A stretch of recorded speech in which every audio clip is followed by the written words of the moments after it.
Hello friends, I am Suji. Welcome to my YouTube channel. In this video, we will discuss about spherosome and microbodies. First, we will discuss about this spherosome. Spherosome are small, spherical, single membrane bounded vesicles like structure you will find most of the eukaryotic cell. It was first discovered by Perner in 1953. It originates by pinching of tubules of endoplasmic reticulum. Suppose this is one cell. At the center you will find nucleus. Parallel to nuclear membrane you will find endoplasmic reticulum. This endoplasmic reticulum made up of cisternae, which are sac-like structure arranged parallel to each other and are interconnected to each other, having ribosomes on its surface. That's why it appears rough and known as rough endoplasmic reticulum. It is the site for protein synthesis. If we will move towards cell membrane, you will find other type of endoplasmic reticulum. That one is smooth endoplasmic reticulum, which are made up of tubules and vesicles. These are the tubules.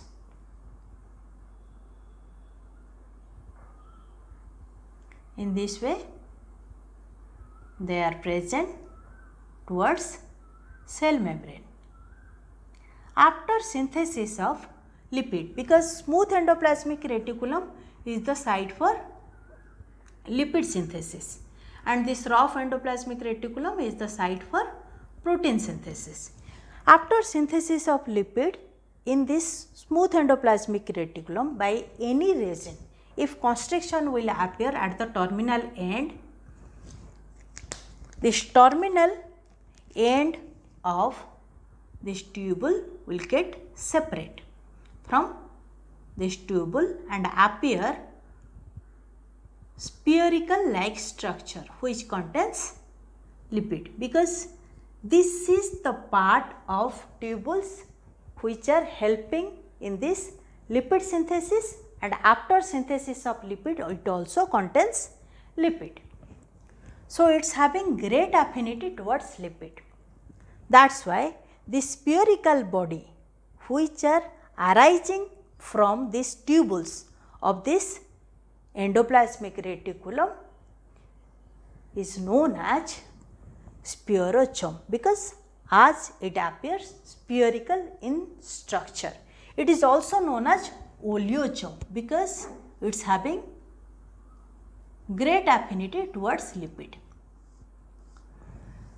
Its diameter is nearly 1 micrometer and its outer membrane is made up of lipid and protein, but mostly it contains lipid. It occurs in endosperm of oilseed and some tissue like maize, root tips, tobacco endosperms, and it contains most of the hydrolytic enzyme. As it contains hydrolytic enzyme, it helps in digestion. That is why it acts as lysosome in plant cell. So spherosome also known as lysosome of plant cell. Then come to microbodies. Organelles whose size nearly 0.2 to 1.5 micrometer. Those organelles are coming under microorganelle. These are small single membrane bounded organelle present most of the eukaryotic cell, but they are absent in prokaryotic cell. They are mostly originate from endoplasmic reticulum, so they are found near to endoplasmic reticulum, mitochondria and chloroplast. These organelles first observed in mouse kidney tubule cell in 1954. These are acting as oxidative bodies because they are absorbing molecular oxygen inside the cell. These are the organelles other than respiratory organelles. They help in metabolism of fat, amino acid and sugar. They are of two types on the basis of substance they contains or enzymes they contains. One is peroxisome, another one is glycosome. Now we will discuss one by one. Peroxisome is one type of microbodies found in all type of eukaryotic cell, but it is absent in prokaryotic cell. It found both in animal cell as well as plant cell. It was first discovered by Rodin in 1954 and studied details by Tolbert in 1969. It is a small single membrane bounded organelle. Its diameter is about 0.5 to 1 micrometer. It closely associates with endoplasmic reticulum, mitochondria as well as chloroplast.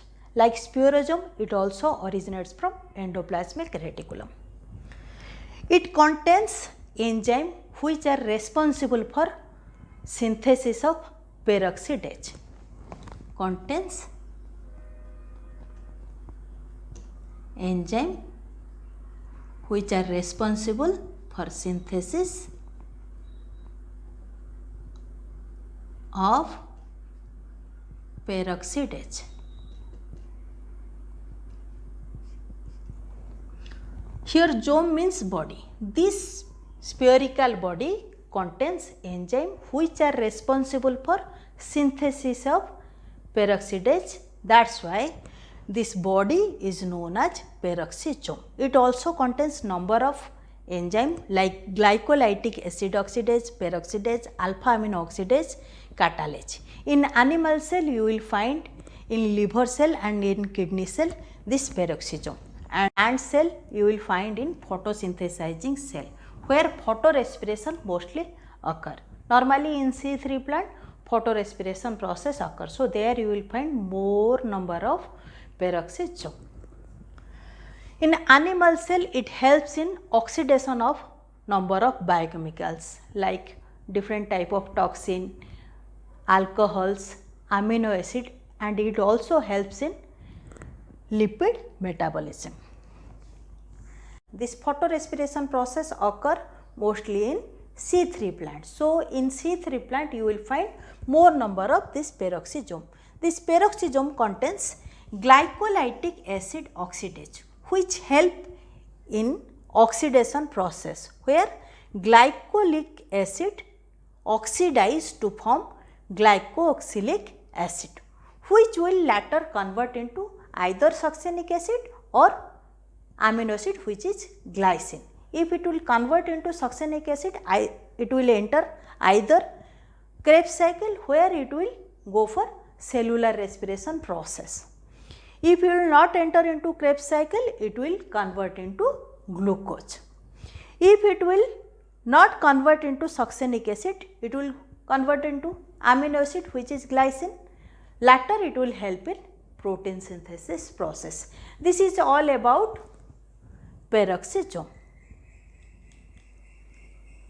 Glycosome is another one type of microbodies which are found in eukaryotic cell. It was first discovered by Beavers in 1961 and studied by Breeden-Bach in 1967.